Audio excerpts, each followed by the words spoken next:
As per the भारतीय नागरिक सुरक्षा संहिता BNSS, बेलेबल और नॉन बेलेबल ऑफेंसेस डिफाइन है सेक्शन 2 सबसेक्शन 1 क्लॉज सी में। बेलेबल ऑफेंसेस वो ऑफेंसेस होते हैं जो BNSS के फर्स्ट शेड्यूल में एज बेलेबल शोन है या कैटेगराइज्ड है, वो सारे बेलेबल ऑफेंसेस हैं। या फिर किसी और लॉ ने अगर कुछ ऑफेंसेस को बेलेबल बनाया है तो वो बेलेबल है। अब इनके अलावा जो भी ऑफेंसेस हैं वो सारे नॉन बेलेबल ऑफेंसेस कहलाएंगे।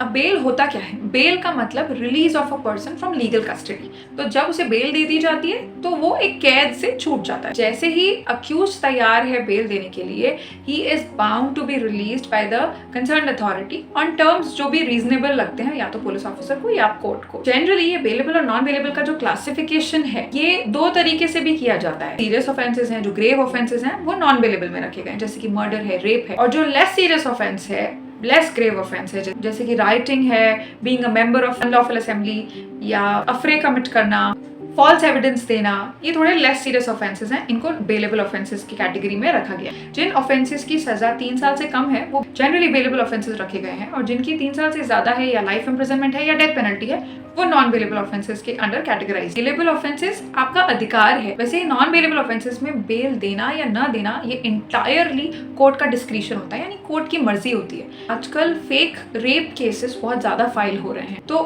रेप बहुत ग्रेव ऑफेंस है और it is a non bailable offence. But अगर कोर्ट को ये हिंट थोड़ा सा भी मिल जाता है कि ये फेक रेप केस फाइल किया गया है तो कोर्ट बेल दे भी सकती है। Even though it is a non bailable offence, but court फिर भी बेल दे सकती है। इसका मतलब नॉन बेलेबल ऑफेंस तो है, बट ये एंटायरली कोर्ट की मर्जी है कि बेल देना है या नहीं देना है। पर बेलेबल ऑफेंस में इट इज योर राइट, आपको छोड़ना ही पड़ेगा।